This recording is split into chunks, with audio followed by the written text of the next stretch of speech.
The town thought the danger was inside that cabin, but by sunrise, they learned it was standing all around them. The first horse appeared just before dawn, a dark shape against the pale blue horizon west of Dry Creek, and by the time the church bell rang 5 slow times, more riders had gathered along the ridges overlooking the town. They did not shout. They did not wave rifles in the air. They simply sat there in silence, still as fence posts beneath the cold morning wind, while the people below watched from behind curtains and saloon windows with coffee turning cold in their hands.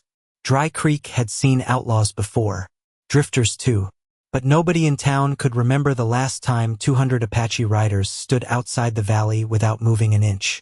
Near the edge of town, separated from the rest of the buildings by nearly half a mile of dust and dead grass, stood a small cedar cabin with smoke rising weak from the chimney. That was where every eye pointed. Elias Boone sat on the porch with one elbow resting on his knee and an old Winchester across his lap he hoped he would never have to use. His coat sleeve was stained with dry dirt and horse sweat. The knuckles on his right hand were split open from forcing a barn door shut sometime during the night. Beside him hung a lantern gone cold hours ago. Behind him, inside the cabin, a woman slept beneath 2 wool blankets while rainwater dripped slowly from her torn Apache shawl onto the wooden floorboards. Elias stared toward the hills where the riders waited. The wind carried no voices, only leather creaking softly and the distant cry of a hawk somewhere above the canyon. Folks in town believed he had brought death to their doorstep. Sheriff Wallace Grady had made sure of that before sunrise. "You shelter trouble," he had warned from horseback outside the cabin hours earlier, his silver badge catching firelight in the dark. And trouble never rides alone. But Elias had not opened the door for trouble. He had opened it because sometime near midnight, during the worst dust storm Dry Creek had seen all season, he heard a horse collapse outside his fence line. At first he ignored it. A man living alone learned not to answer every sound carried through desert wind. Then came a second sound. Not shouting. Not gunfire. A woman coughing hard enough to sound like her lungs might tear apart. Elias stepped outside holding a lantern against the storm and found the horse first, lying exhausted near the water trough with foam drying white along its neck. Then he saw her beneath the blowing dust. Small, half-frozen, one hand clutching the saddle horn even after she had fallen. Her dark braid was covered in sand and blood from a cut near her temple. But what caught Elias Boone's attention was not the injury. It was fear, real fear, the kind a man sees only once or twice in life and never forgets after. The woman looked up at him through the storm and whispered 5 words before collapsing into his arms. "Don't let them take me." Elias carried her inside while thunder rolled across the desert hills. He cleaned the cut above her eye with whiskey and warm water, fed wood into the stove, and noticed something strange hanging from the saddle he dragged into the barn afterward. A narrow metal tube wrapped carefully in deer hide, heavy for its size, important enough that a dying woman had tied it twice with rawhide cord. And somewhere beyond the storm, hidden inside all that blowing dust and darkness, Elias Boone heard horses coming. The storm passed sometime after 3 in the morning, leaving the desert quiet in that strange way only the frontier could be quiet, where every creak of wood and distant coyote sounded twice as loud beneath the open sky. Elias Boone sat beside the stove sharpening a skinning knife that did not need sharpening while the woman slept on the cot across the room. The fire painted soft orange light against the cedar walls, and every now and then the cabin groaned beneath cold wind rolling down from the hills. He had not asked her name yet. Out west, a man learned that sometimes names carried more danger than silence. The metal tube rested on the table beside him. Rainwater still dripped from the deer hide wrapped around it. Elias stared at the thing for nearly 10 minutes before finally reaching for the rawhide knot. He loosened it carefully, slow enough not to wake the woman, and slid the papers free. At first glance they looked ordinary. Land surveys, railroad stamps, property lines drawn across Dry Creek Valley. Then Elias noticed the signatures at the bottom of several pages. Sheriff Wallace Grady, Mayor Hollis Pike, 2 railroad agents from Santa Fe. Every page carried the same dates, the same missing names. Apache land transferred to state ownership without tribal consent.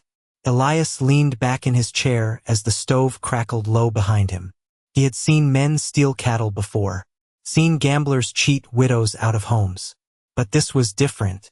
This was an entire valley disappearing through ink and whiskey deals. A soft cough pulled his attention toward the cot. The woman was awake now, watching him through tired eyes dark as wet cedar bark. For a few seconds, neither of them spoke. Then she slowly pushed herself upright despite the pain in her shoulder. "You opened it," she said quietly. Elias folded the papers once and rested them on the table. "Hard not to when men are chasing you through a dust storm." She lowered her eyes toward the floorboards. "Then now you know why they will not stop." Elias studied her carefully in the firelight. She looked younger awake. Maybe 24. Maybe younger than that. Dust still clung to the edges of her braid, and there was something exhausted in the way she carried herself, like somebody who had spent too many nights waiting for hoofbeats in the dark. "What is your name?" he asked. "Nina." She hesitated before adding softly, "Nina Red Hawk." Elias nodded once. Outside, a loose shutter tapped gently against the barn in the wind. Nina looked toward the window immediately at the sound. Fear again. Deep and instinctive. Elias noticed it every time the night shifted. "Nobody will find you before morning," he said. She looked at him for a long moment as if deciding whether to trust the sentence. Then her eyes drifted toward the papers. "My father kept copies hidden from the railroad men," she whispered. "When he learned they were taking Apache land, he tried to bring proof to the Army court in Tucson." Elias already knew the rest before she said it. Some stories always ended the same way in the West. "He never made it there," Nina finished quietly. The fire popped sharp between them. Elias rubbed one rough hand across his jaw and looked toward the frost gathering slowly on the window glass. "Sheriff Grady knows you have these?" Nina nodded once.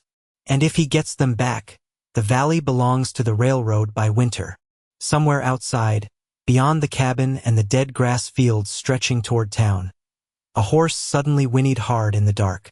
Elias stood immediately, not because of the sound itself, because his horse answered it from inside the barn. Elias blew out the lantern before stepping toward the window. The cabin fell into darkness except for the dull orange glow leaking from the stove behind him.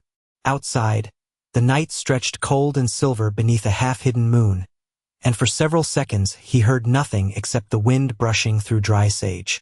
Then came the sound again, leather shifting, a horse breathing somewhere beyond the fence line. Not close enough to see, close enough to wait. Elias rested one hand near the Winchester leaning beside the door but did not reach for it. Men who rode honestly usually called out when approaching another ranch at night. Men who stayed quiet wanted something different. Behind him, Nina slowly rose from the cot despite the pain in her shoulder. "They found us," she whispered. Elias kept his eyes on the window. Maybe, but deep down he already knew. Dry Creek sat too far from any trail for strangers to pass by accident at 3 in the morning. He moved toward the stove and opened the iron door just enough to dim the fire lower. Shadows swallowed most of the cabin after that.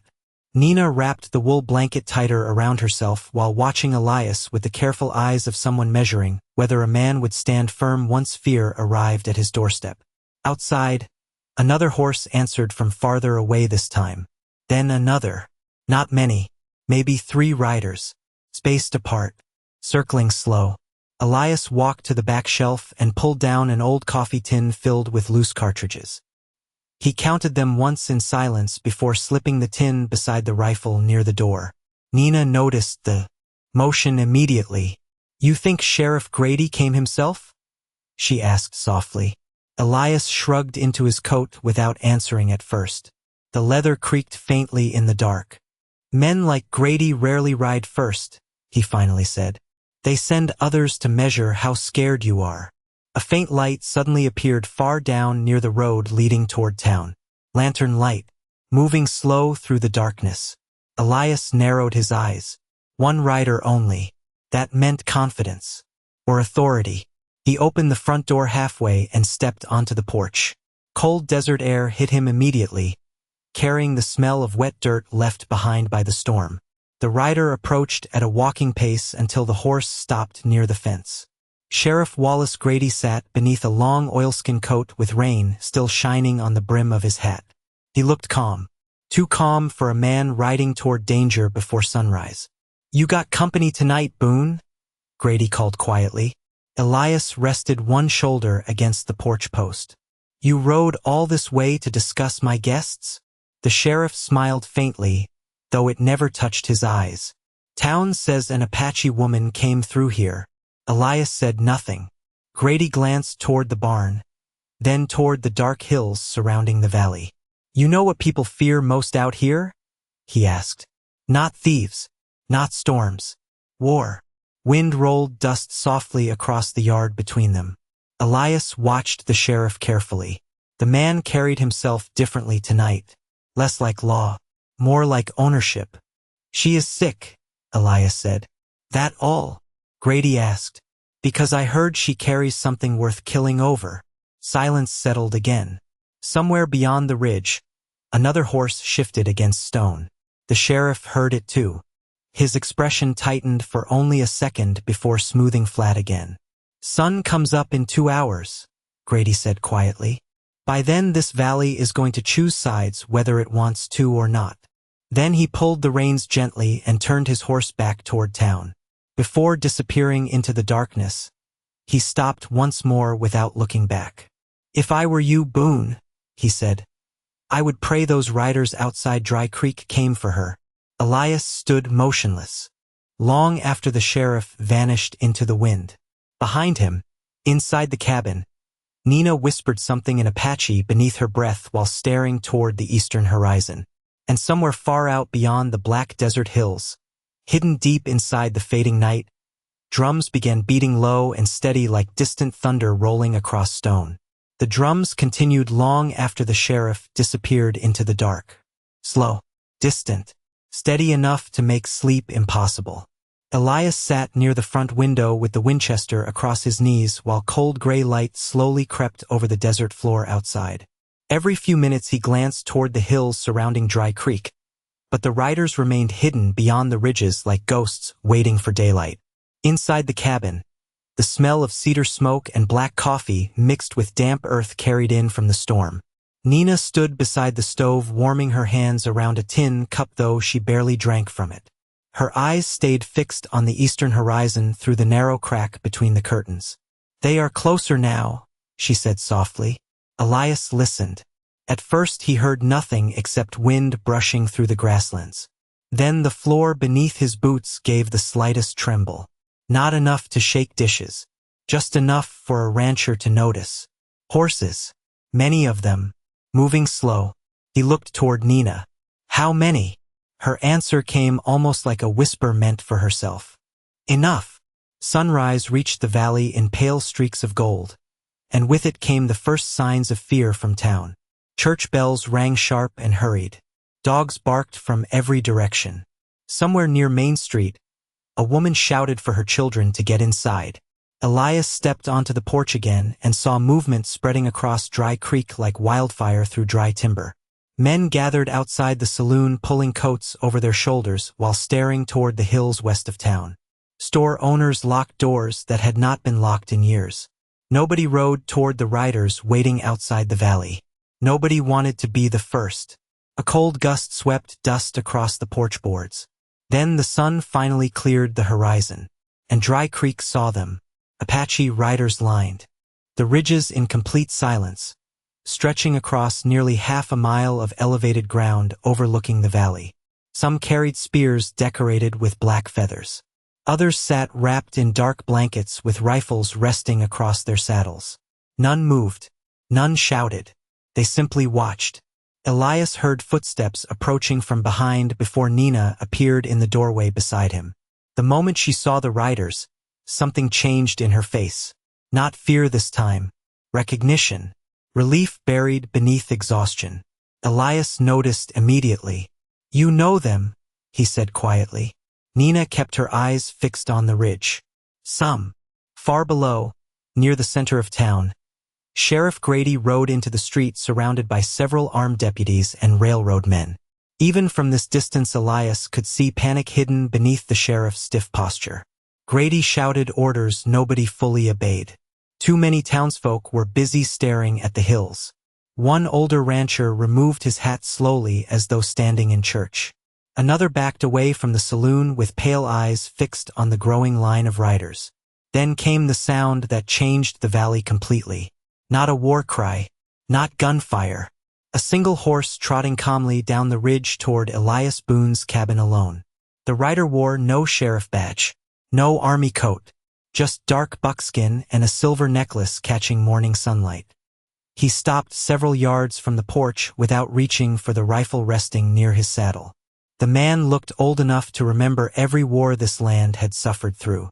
Deep lines crossed his face like dry riverbeds carved by time and weather. His gaze settled first on Elias, then slowly moved toward Nina standing beside him beneath the porch roof. For the first time since arriving at the cabin, tears filled Nina Red Hawk's eyes. The old Apache rider placed one hand over his heart and lowered his head toward her with quiet respect. Then he looked back at Elias Boone and spoke in a calm voice that carried clear through the still morning air. The daughter of Chief Red Hawk was not expected to survive the storm. The valley went completely still after the old Apache rider spoke. Even the horses seemed quieter beneath, the pale morning sun hanging over Dry Creek. Elias Boone stood on the porch without moving while the words settled over the town like dust after a storm.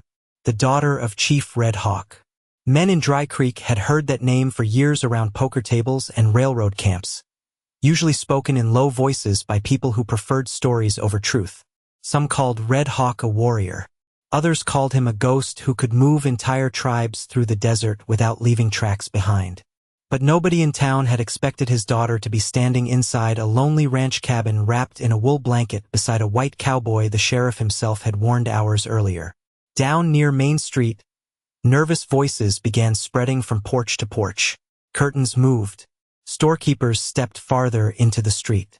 Sheriff Wallace Grady sat rigid on horseback near the saloon, staring toward Elias with the expression of a man watching control slip slowly through his fingers. The old Apache rider finally guided his horse closer to the porch. His movements were slow and calm, like someone carrying authority heavy enough that he never needed to prove it. He stopped near the steps and lowered his eyes respectfully toward Nina. "Your father feared this valley would bury the truth before winter," he said softly. Nina stepped forward into the morning light, holding the wool blanket tight around her shoulders against the cold wind. "He was right," she answered. The rider nodded once. "Your father sent scouts to find you after the attack near the river crossing." Elias noticed something important then. The old man never once used words like revenge or war. Only protection. Only family. Yet across town, fear kept growing because fear was easier for people to believe than mercy. Sheriff Grady finally rode forward several yards into the open street. "This land belongs to Dry Creek," he shouted loudly enough for townsfolk to hear. "No tribe rides armed into this valley without answering to the law." The Apache rider turned his head slowly toward the sheriff. "Law?" he asked quietly. The single word carried farther than Grady's shouting had. Nina looked toward Elias for a brief moment before walking back inside the cabin. A minute later she returned carrying the metal tube wrapped in deer hide. The moment Sheriff Grady saw it, his face changed. Not anger, fear. Real fear hidden behind years of polished authority. Elias caught it immediately. So did several people standing near the saloon. Nina handed the tube carefully to the old Apache rider. He opened it slowly in full view of the town and removed the folded papers inside. Wind fluttered the edges softly beneath the morning sun. "These papers show stolen Apache land signed away through false agreements," the rider said calmly. "Signed by railroad agents. Witnessed by Wallace Grady." Murmurs spread through Dry Creek like prairie fire. A rancher near the church removed his hat and looked toward the sheriff with confusion carved across his weathered face. Someone near the general store whispered that his own land papers carried the same railroad stamp. Grady's horse shifted nervously beneath him while sweat darkened the collar of his coat despite the cold morning air. "Those documents are tribal claims," he snapped. "Nothing more." But his voice no longer sounded certain. Elias leaned one shoulder against the porch post and watched the town carefully. He had lived long enough to know the exact moment fear changed direction. It was happening now. Not toward the Apache riders waiting silently on the ridges. Toward the man wearing the silver badge in the middle of town. Then, from somewhere behind the church, an old farmer spoke loud enough for everyone to hear. "If those papers are false," he called out slowly, "why were you trying so hard to get them back before sunrise?" Silence spread across Dry Creek after the old farmer spoke. Not the peaceful kind. The heavy kind. The kind that settles over a town when people begin remembering things they once ignored. Sheriff Wallace Grady sat motionless in the middle of Main Street with every eye fixed on him now instead of the Apache riders watching from the hills. The morning wind pushed dust around his horse's hooves while the church bell rope knocked softly against wood nearby. Nobody rushed to defend him. Nobody stepped forward beside him either. Elias Boone noticed that first. Men who once laughed at the sheriff's jokes now avoided looking directly at him. Even the railroad agents standing near the saloon exchanged uneasy glances beneath their polished hats. The old Apache rider held the documents carefully in weathered hands as though carrying something heavier than paper. "These signatures transferred land that did not belong to Dry Creek," he said calmly. "Water access, grazing valleys, burial grounds." His voice never rose. It did not need to. The truth already sounded louder than shouting. Sheriff Grady finally dismounted, boots striking dirt hard enough to send small clouds into the cold air. "You think these people care about Apache land?" he snapped while looking around at the townsfolk gathering nearby. "The railroad brought jobs here. Stores. Money. Without those tracks, this valley dries up in 5 years." A few people nodded uncertainly at first. Then Elias spoke from the porch for the first time since sunrise. "Funny thing about honest work," he said quietly. "Most men do not need forged papers to get it done." Several ranchers lowered their eyes after that. They knew Elias Boone rarely wasted words. Nina stood beside the porch rail watching the town carefully. The blanket had slipped from one shoulder now, revealing the faded beadwork stitched into her Apache dress beneath the wool. She looked tired but steady, like someone who had crossed too much desert to turn back now. "My father warned your sheriff 2 winters ago," she said softly toward the crowd. "He offered peace, shared water rights, trade access through the canyon trails." Her dark eyes drifted toward Grady. "Your sheriff chose the railroad instead." Wind rolled through the valley again, carrying the smell of horses and cedar smoke beneath the growing heat of morning sunlight. Somewhere behind the general store, a child asked his mother why the Apache had not attacked yet. Nobody answered him, because the truth was becoming harder to ignore. The riders surrounding Dry Creek had not drawn weapons, had not burned wagons, had not threatened anyone. They had simply come for Nina Red Hawk and the papers that proved what had been stolen. "Sheriff." Grady looked toward the railroad agents standing near the saloon as though searching for support, but both men quietly backed toward the boardwalk instead. One climbed into a wagon without speaking.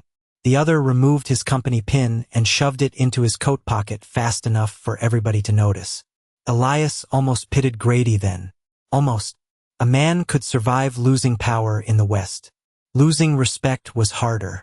The old Apache rider slowly rolled the papers back into the metal tube before handing it carefully to Nina. "Your father waits beyond the southern ridge," he told her. At those words, emotion crossed Nina's face so quickly Elias nearly missed it. Relief mixed with exhaustion. She had been carrying fear for so long that hope itself seemed unfamiliar now. Sheriff Grady saw it too, and something desperate entered his eyes. "You walk out with those papers," he warned, "and this town loses everything the railroad promised." An older woman standing outside the bakery finally spoke up from the crowd. "Maybe we already lost something worse." The valley fell quiet again after that. Even the sheriff had no answer ready. Elias leaned against the porch post and watched sunlight spill slowly across Dry Creek while the Apache riders remained motionless along the hills above town. And for the first time since the storm began, the people below no longer looked at them like enemies. They looked at them like witnesses. By late morning, the sunlight had turned sharp and white across Dry Creek Valley, but nobody returned to normal business. The blacksmith left his forge cold. The barber shop stood empty with the striped towel still hanging in the window. Even the saloon piano had gone silent. People remained gathered in small, uneasy groups along the boardwalks, watching the ridges where the Apache riders still waited without moving. Hours had passed, yet not a single one had crossed into town. The restraint unsettled folks more than anger would have. Elias Boone understood why. Most men out west knew how to react to threats. They did not know how to react to dignity. Nina sat quietly on the porch steps beneath the shade of the cabin roof while the old Apache rider spoke. Softly with her in their language several yards away. Every now and then she nodded, her tired eyes drifting toward the southern hills where her father waited beyond sight. Elias leaned against the porch rail cleaning dust from his rifle with an old cloth he barely needed anymore. For the first time since the storm, his hands looked steady. Down in town, Sheriff Wallace Grady paced near the saloon with 2 remaining deputies at his side. The railroad agents had already vanished before noon, left him standing alone with promises nobody trusted anymore. Elias watched Grady carefully from the distance. A desperate man was often more dangerous than an angry one. Around midday, a ranch wagon rolled slowly toward the cabin carrying the old farmer who had spoken earlier in town. Beside him sat his wife holding a covered tin tray across her lap. The wagon stopped near the porch, and for a moment nobody spoke. The old man removed his hat awkwardly while staring at Nina. "Ma baked extra bread this morning," he said quietly. "Figured travelers ought to eat." His wife climbed down first and carried the tray toward Nina with cautious steps, like someone approaching a wounded animal she did not wish to frighten. Nina looked surprised when the woman handed her the warm bread wrapped in cloth. "Thank you," she whispered softly. The woman nodded once. "You look tired, honey." Then she returned to the wagon without another word. Elias watched the exchange in silence. Small things change towns. Not speeches, not threats. Usually just one decent act at the right moment. Before long, others followed. A boy from the stable brought fresh water for the Apache horses waiting near the ridge trail. The widow who owned the boarding house sent coffee to the deputies standing watch in town and to the Apache rider beside Elias's cabin alike. Nobody planned it. The fear simply began wearing itself out beneath the weight of truth. Sheriff Grady noticed it too. That was the part he could not control anymore. Near afternoon, he finally strode toward the center of town and climbed onto the wooden porch outside the bank. "You people think they came peacefully?" he shouted across Main Street. "You think those riders surrounding this valley are here as friends?" A few townsfolk turned toward him slowly, but the fire behind his words no longer spread like before. The old farmer stepped from beside his wagon and looked directly at the sheriff. "Seems to me," he said calmly, "they had every reason not to." Grady's jaw tightened hard enough for Elias to notice from half a mile away. The sheriff looked toward the ridges where Apache riders still waited beneath the burning sun, then toward the townsfolk drifting farther from him with every passing minute. He had spent years teaching Dry Creek who to fear.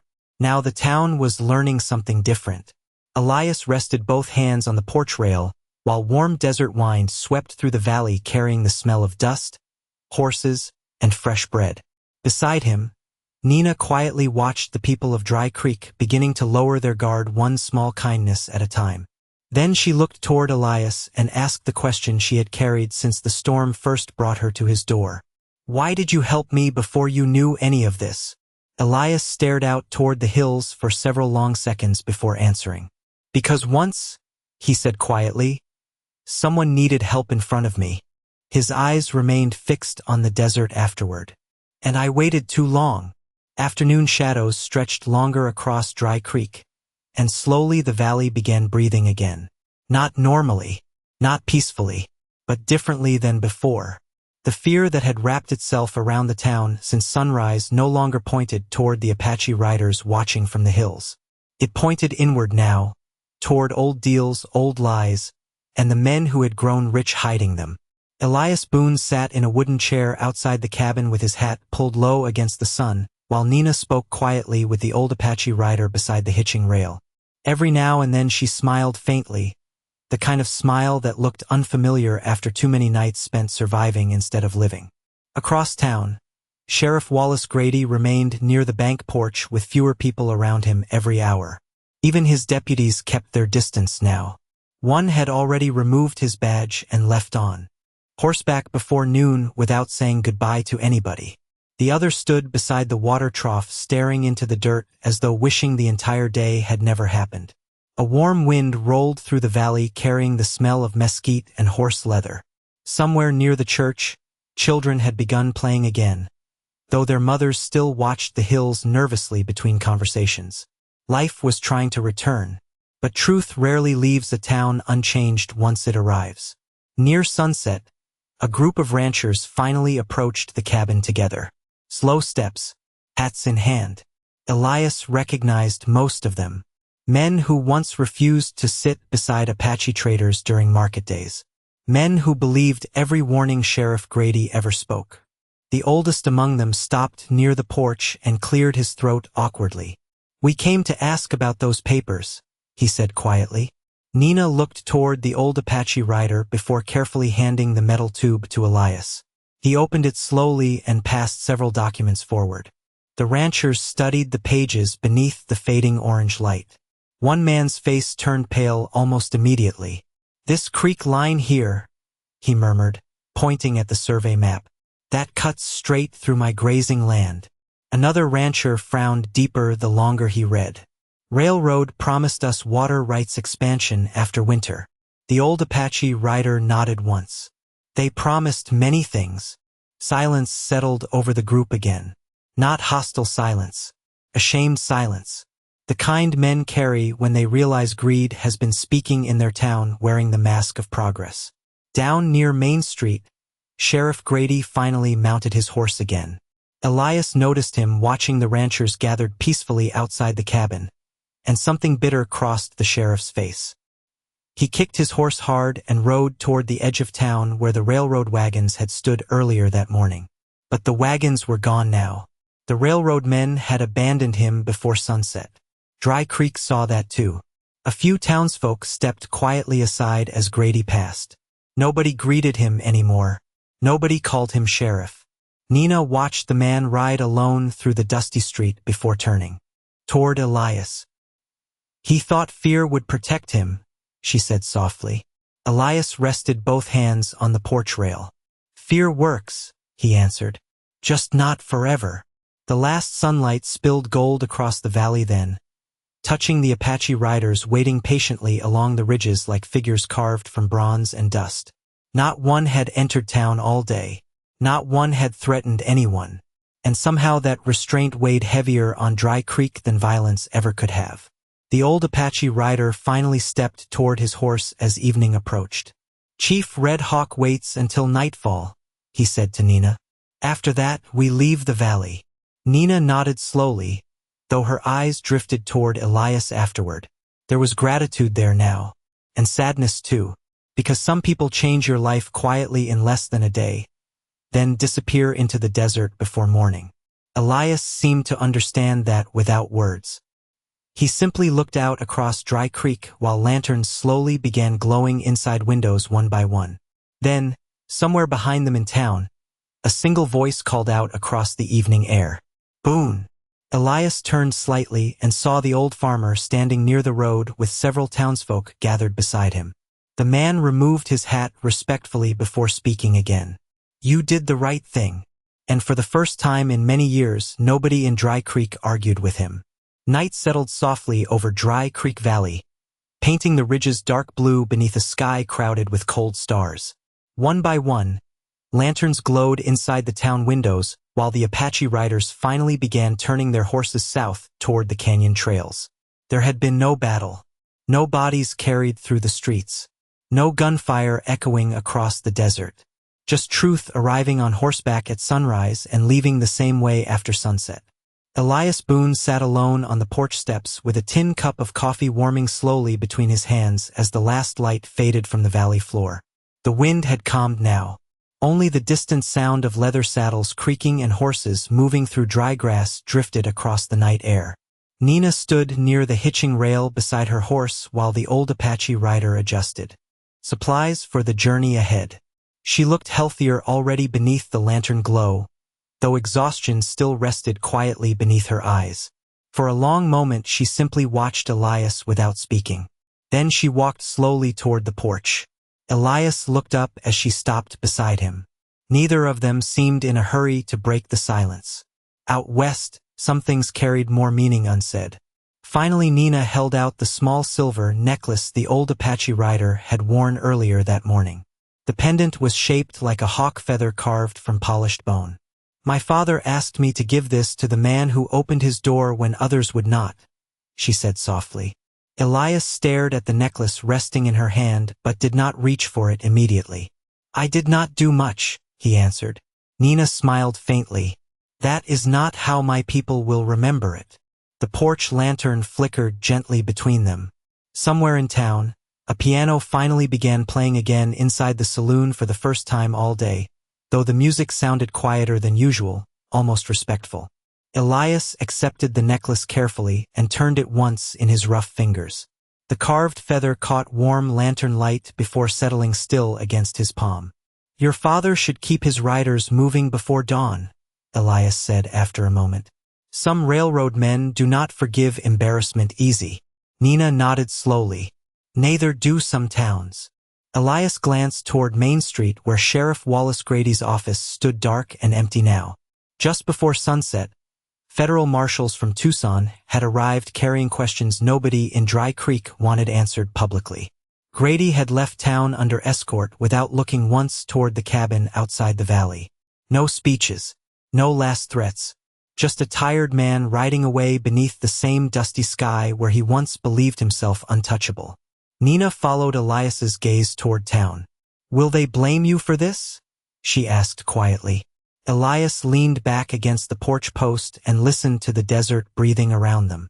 "Maybe for a while," he said. "Folks out here need time before they admit they were fooled." Then he looked toward her with the faintest hint of a smile, beneath the shadow of his hat brim. "But they usually get there eventually." Nina laughed softly at that. It was the first time Elias had heard the sound since the storm. A real laugh, light enough to make the hard days behind it seem almost distant for a second. The old Apache rider called gently from beside the horses. "Time to leave." Nina stepped backward from the porch, then paused once more before turning away. "My father says the desert remembers kindness longer than towns do," she said. Elias watched her carefully. "Your father sounds smarter than most sheriffs I knew." Another small smile crossed her face before she mounted her horse beneath the silver moonlight. Minutes later, the Apache riders began disappearing into the dark southern trails one after another until only dust and silence remained beneath the stars. Elias stayed on the porch long after they vanished from sight. The coffee in his cup had gone cold. The valley felt different now, quieter in a way that had nothing to do with sound. Near midnight, the old farmer from town rode slowly past the cabin fence and tipped his hat without stopping. Others would do the same in the weeks ahead. Small gestures, quiet ones, the kind men offer when pride finally loosens its grip. Elias looked down once more at the hawk feather necklace resting in his hand while wind moved softly through the cedar trees behind the cabin.